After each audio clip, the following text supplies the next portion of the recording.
Bharatiya Janata party के बिहार के नेता जो लगातार ये बात कह रहे थे कि हमें अपने बदौलत बिहार में सरकार बनानी चाहिए, अगर समय लगे तो कोई दिक्कत नहीं है, लेकिन नीतीश से किसी न किसी तरह से मुक्ति पानी चाहिए। अब नीतीश कुमार को अपने विधायकों को पहले से कहा जा रहा था, और ये बात चिराग पासवान ने भी कही थी कि राष्ट्रपति चुनाव खत्म हुआ नहीं कि बिहार पर विशेष फोकस भारतीय जनता पार्टी का रहेगा। भारतीय जनता पार्टी दबाव में रख करके भारतीय जनता पार्टी चाहती है कि नीतीश कुमार गद्दी पर बैठे रहें और वो अपने हिसाब से अपने एजेंडे को पूरा करते रहें। ललन सिंह को बेहतर ढंग से वो जीत पाए, इसके लिए उन्होंने टक्कर लिया, और अब समझिए कि टक्कर भी किससे था, अनंत सिंह से था।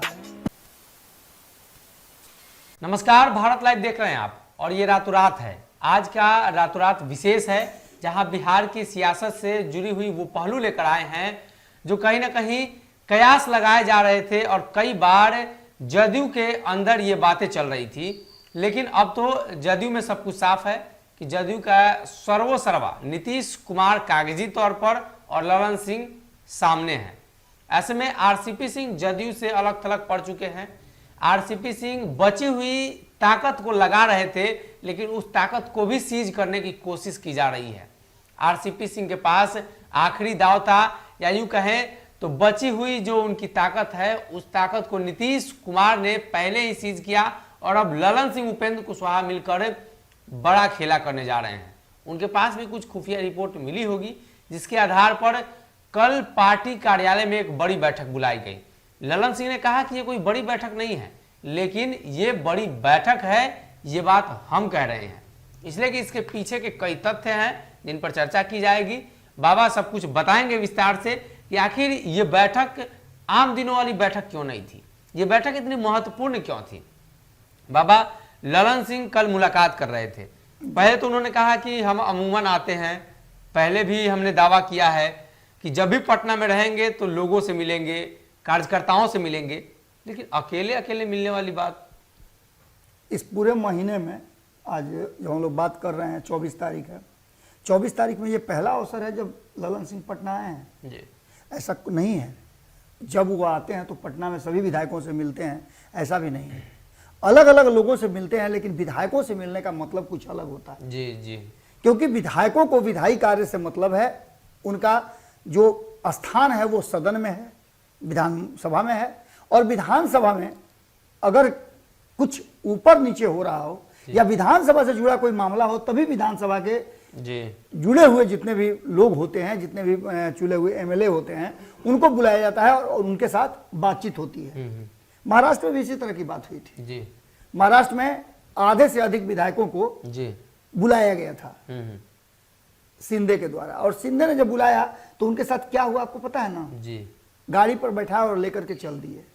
हालांकि तो अपने ही विधायकों को बुलाए थे, लेकिन एक बहुत बड़ी चीज होती है कि विधायकों का परेड जब भी होता है तो उसके पीछे की रणनीति सीधे सत्ता से जुड़ी होती है जी। कहीं ना कहीं कोई ऐसी बात जरूर हुई है जिसको लेकर के सत्ता में बैठे लोग या फिर वो दल जिसके विधायक इधर उधर हो रहे हैं, या कोई ऐसी राजनीतिक घटनाक्रम होने वाली है, तब विधायकों को बुला करके बंद कमरे में बात की जाती है और उन्हें उनका मन मिजाज जाना जाता है। लेकिन ये काम राजद को भी करना चाहिए, इसलिए कि उनके तरफ से क्रॉस वोटिंग हुई है, उनके विधायकों पर खतरा है। जदयू और एनडीए गठबंधन में तो सब कुछ ठीक ठाक दिखाई दे रहा है। देखिए सनी, आप जो बात कर रहे हैं, अगर राष्ट्रीय जनता दल के 5 या 10 विधायक आ जाएंगे तो उनकी सदस्यता समाप्त हो जाएगी जी। और न उसके आने से सरकार के सेहत पर कोई असर पड़ेगा जी। लेकिन अगर ऐसा भारतीय जनता पार्टी में और जदयू में हो जाता है तो उसका असर पड़ेगा जी। क्योंकि जो आंकड़े हैं वो बहुत ही मार्जिनल हैं। हम बार बार इस बात की चर्चा करते हैं, और ये क्यों बार बार कहा जाता है कि सरकार कभी भी पलट सकती है। इसके पीछे कारण वही है, जब सरकार बनाने के लिए आंकड़ों से बहुत अधिक था तब तो सरकार पलट गई जी। कल ही हमने सुना था संपादक नमन मिश्रा जी बता रहे थे कि हंस चुनेगा दाना दुमका कौआ मोती खाएगा। आप समझिए ना कि 2017 में जो कुछ भी आपको देखने को मिला, क्या 2015 से लेकर के 17 के बीच में कोई समझ सकता था कि सरकार गिर जाएगी? जी नहीं। पूरे बहुमत से सरकार आई थी। नीतीश कुमार जब कह दिए थे कि मिट्टी में मिल जाएंगे, भाजपा के साथ नहीं जाएंगे, हैं किसके साथ?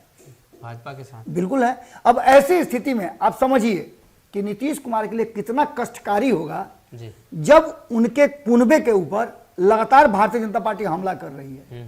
और खास करके तब और ज्यादा नीतीश कुमार को चिंता करनी चाहिए, ललन सिंह को चिंता करनी चाहिए, उपेंद्र कुशवाहा को चिंता करनी चाहिए कि कहीं ऐसा ना हो जाए कि जो चिराग पासवान कह रहे हैं, जो पप्पू यादव कह रहे हैं, वो बात उसी दायरे तक हो, उसी तरह से सच मत हो जाए जी। इसलिए विधायकों को बुला करके, इसमें सिर्फ ललन सिंह की बात नहीं थी, उनका इससे मतलब नहीं था, मतलब ये ऊपर से उनको निर्देश मिला था जी जी नीतीश कुमार के द्वारा कि सभी विधायकों का मन मिजाज टटोल लीजिए कि कहीं इन्हें उन्हें तो नहीं ना छटक रहे हैं। और कारण उसका है कि जैसा कि आपने शुरू में बताया और हमने सुना भी था कि कल खबर में लगातार संपादक नमन मिश्रा जी एक बात बताए थे रामचंद्र की सेना के बारे में। जी। हालांकि कोई पॉलिटिकल ऑर्गेनाइजेशन नहीं बना है, लेकिन पॉलिटिकल ऑर्गेनाइजेशन इसी तरह से बनते हैं ना। आप देखिए ना, पहले सामाजिक, कुछ नहीं, जन सुरक्षा का नाम पर देख रहे हैं आप, घूम रहे हैं जन स्वराज के नाम पर, जन स्वराज के नाम पर घूम रहे हैं प्रशांत किशोर जी। दूसरी तरफ आप देखे होंगे कि और भी कई नेता हैं जो लगातार घूम रहे हैं। इन सारी बातों को लेकर के आप देखिए मुकेश सहनी बिहार से झारखंड तक पहुंचने लगे जी। तो सबसे पहले उनका, आपको याद होगा कि पहले निषाद विकास मंच या कुछ इस तरह से करके बना हुआ था, उसके बाद आज वीआईपी हो गए हैं। इसी तरह से आप देखिए कि रामचंद्र प्रसाद ने साफ कह दिया था कि मैं हनुमान नहीं रामचंद्र हूं, और वो धीरे धीरे एक्शन में आ रहा है। तो निश्चित रूप से ललन सिंह को इस बात से चिंता करनी चाहिए। और सबसे बड़ी बात जो मैं कहने जा रहा हूं, ये ललन सिंह को भी पिन की तरह चुभेगा और खास करके जदयू के नेताओं को अच्छा लगेगा। इसलिए हम बता रहे हैं कि 2019 का चुनाव आप देख लीजिए। 2019 के चुनाव में एकमात्र ललन सिंह के लिए पूरे एनडीए गठबंधन में उखाड़ कबाड़ मच गया था। वीणा देवी चुनाव क्यों नहीं लड़ी थी? क्योंकि उनका कहना था कि मैं अगर चुनाव लड़ूंगी तो मुंगेर से लड़ूंगी, वरना नहीं लड़ूंगी। नवादा से आपको पता है कि हटाना पड़ा था चंदन सिंह, पहले तो गिरिराज सिंह को हटाना पड़ा था। गिरिराज सिंह किस तरह का एक्ट किए थे सबको पता है। मैं कार्यकर्ता हूं, कार्यकर्ता था, कार्यकर्ता रहूंगा। जितना ड्रामा हुआ था वो ड्रामा सबको पता है। लेकिन एकमात्र ललन सिंह के लिए अगर किसी ने पूरी व्यवस्था की तो वो आरसीपी सिंह थे। आरसीपी सिंह इसके चलते बदनाम भी हुए। आपने वो गाना भी सुना होगा कि क्या क्या न हुआ तेरे प्यार में। तो उस तरह से ललन सिंह को बेहतर ढंग से वो जीत पाए, इसके लिए उन्होंने टक्कर लिया। और आप समझिए कि टक्कर भी किससे था? अनंत सिंह से था, जिनके हारने का कोई कल्पना नहीं कर सकता था। क्योंकि अक्सर जब भी ललन सिंह और या अनंत सिंह के सामने जो भी आया है वो हारा है, लेकिन राजनीति कुछ भी हो सकता है। आपने सुना होगा कि संभावनाओं की खेल की बात लगातार आरजेडी कह रही है। कल ही हमने सुना था शक्ति सिंह बोल रहे थे, मृत्युंजय तिवारी बोल रहे थे, यहां तक कि जगदानंद सिंह ने भी यह बात कह दिया है। ऑफर तक मिल गया है नीतीश कुमार को और अन्य लोगों को कि जो समाजवादी विचारधारा के साथ बिहार के लिए बेहतरी के लिए हमारे साथ आएंगे, हम उनके साथ जाने के लिए तैयार हैं। अब नीतीश कुमार को अपने विधायकों को पहले से कहा जा रहा था, और यह बात चिराग पासवान ने भी कही थी कि राष्ट्रपति चुनाव खत्म हुआ नहीं कि बिहार पर विशेष फोकस भारतीय जनता पार्टी का रहेगा। इसके ठीक पहले आप समझिए, भारतीय जनता पार्टी अपने अध्यक्ष को, राष्ट्रीय अध्यक्ष को पटना भेज रही है।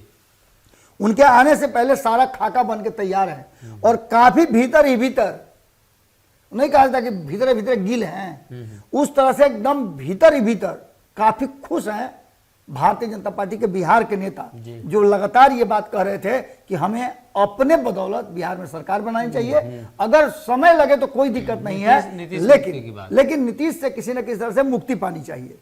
इसके साथ एक और बहुत बड़ी इंपॉर्टेंट चीज है कि नीतीश कुमार पिछले 2 सालों से 2020 का चुनाव परिणाम आने के बाद से लगातार बिहार को पिछड़ता हुआ देख रहे हैं और चुपचाप बैठे हुए हैं, जबकि नीतीश कुमार की ऐसी प्रवृत्ति नहीं रही है। 2005 के नीतीश कुमार को उठा के देख लीजिए, 2010 में जब नीतीश कुमार आए तो देख लीजिए, 2013 में आए, उसके बाद भी बिहार के विकास के लिए उन्होंने काम किया। सड़कें बन रही हैं, मेरिन ड्राइव बन गया।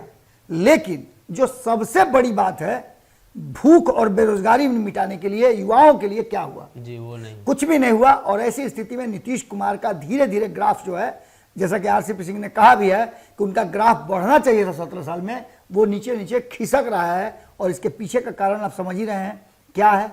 आरसीपी सिंह ने इशारा कर दिया है कि वो जिस दिन कंकड़ फेंकेंगे तो कुछ ना कुछ पानी का बूंद बाहर वो निकल के आएगा ही आएगा। तो आप समझ लीजिए ना, विधायकों को बुला करके ललन सिंह जो मीटिंग कर रहे हैं उसके पीछे की राजनीति और रणनीति क्या है। अगर 5 विधायकों को इस्तीफा दिलवा देते हैं आरसीपी सिंह, आगे भविष्य में उनको बहुत बेहतर राजनीति कराने के लिए या कोई बेहतर विकल्प देकर कोई नया समझौता के तहत, तो क्या आपको लगता है कि सरकार टिकी रहेगी नीतीश कुमार की? बिल्कुल नहीं। और आरजेडी तो तैयार बैठी है, महागठबंधन तैयार बैठा है कि हमको जिस दिन भी मौका मिल जाए उस दिन हम सरकार बना लेंगे। तो ऐसी स्थिति में कहीं ना कहीं चिंता जरूर करनी चाहिए नीतीश कुमार को। दूसरी तरफ भारतीय जनता पार्टी दबाव में रख करके, भारतीय जनता पार्टी चाहती है कि नीतीश कुमार गद्दी पर बैठे रहें और वो अपने हिसाब से अपने एजेंडे को पूरा करते रहें, क्योंकि आने वाला 2024 और 25 का चुनाव होगा, वो लक्ष्य में है भारतीय जनता पार्टी के। और नीतीश कुमार के रहते भारतीय जनता पार्टी को बदनामी भी नहीं झेलना पड़ेगा। आरएसएस को यहाँ बिहार में लगा देना हो या फिर हिंदू मुस्लिम कराना हो या अन्य तरह के जो बातें हैं, जो भारतीय जनता पार्टी जिस तरह से करती है एजेंडे पर काम, उस तरह से अगर करेगी तो बदनाम नीतीश कुमार होंगे। और भारतीय जनता पार्टी अपना काम कर लेगी, हिंदुत्व के एजेंडे पर वो लोगों को पोलराइज कर देगी। आप लगातार देख रहे हैं कि उस पर काम भी चल रहा है अलग अलग सेक्टर में। अब इन सारी स्थितियों को देख करके कहीं ना कहीं नीतीश कुमार को यह आभास हो गया है कि उनकी पार्टी और उनके विधायकों पर लगाम लगाना, उन्हें एक कुनबे में रखना, उनका परेड कराना जरूरी है। यही कारण है कि बंद कमरे में एक एक से मिल करके उनका विचार जानने और उन्हें रोकने का प्रयास किया जा रहा है कि कहीं इधर उधर छटके नहीं। लेकिन आप एक और बात समझ लीजिएगा कि दुगड़वा को नहीं बांधा जा सकता, चरगोड़वा बांध लीजिएगा, लेकिन दुगड़वा बढ़ाता नहीं है। जैसे ही अगर कोई बेहतर ऑप्शन मिलेगा, लोग इधर से उधर होंगे। राजनीति में संभावनाएं अनंत है और संभावनाओं का कभी भी द्वार खुला रहता है। जी, तो कहीं ना कहीं कल जो बैठक हुई, उस बैठक के जरिए ये चीजें स्पष्ट हुई थी कि ललन सिंह जांचना चाहते थे कि हमारे साथ कौन कौन से हैं। सभी विधायक जदयू के ही हैं, लेकिन अगर आरसीपी का प्रभाव किसी व्यक्ति पर दिखाई दिया तो उनसे बातचीत की जाएगी, उन्हें नीतीश कुमार के उन भरोसों को दिया जाएगा, नीतीश कुमार के उन लीडरशिप को बताया जाएगा कि नीतीश ही सब कुछ है। और यही वो वजह है कि जदयू एक बार फिर से एक्टिव मोड में है और जदयू चाहती है कि मुख्यमंत्री नीतीश कुमार के साथ और साथ ही साथ ललन सिंह के नेतृत्व में जो जनता दल यूनाइटेड चल रही है, खासतौर पे आरसीपी सिंह का प्रभाव उस पर नहीं आना चाहिए। अगर ये वीडियो पसंद आई और वह बिहार के राजनीति और बिहारियत से सरोकार रखेनी तो सब्सक्राइब बटन दबा के चैनल के सब्सक्राइब कर ली। ओजे एगो घंटी बा, ओकरा बटन दबा देला से कुल सटीक और मारक खबर रुआ मुफ्त में मिल जाई। अगर रुआ पत्रकारिता के हमनी के नया प्रयोग में सहयोग कर चाहतानी तो ज्वाइन बटन दबा दी। पेटीएम नंबर नोट कर ली 9386816700। धन्यवाद।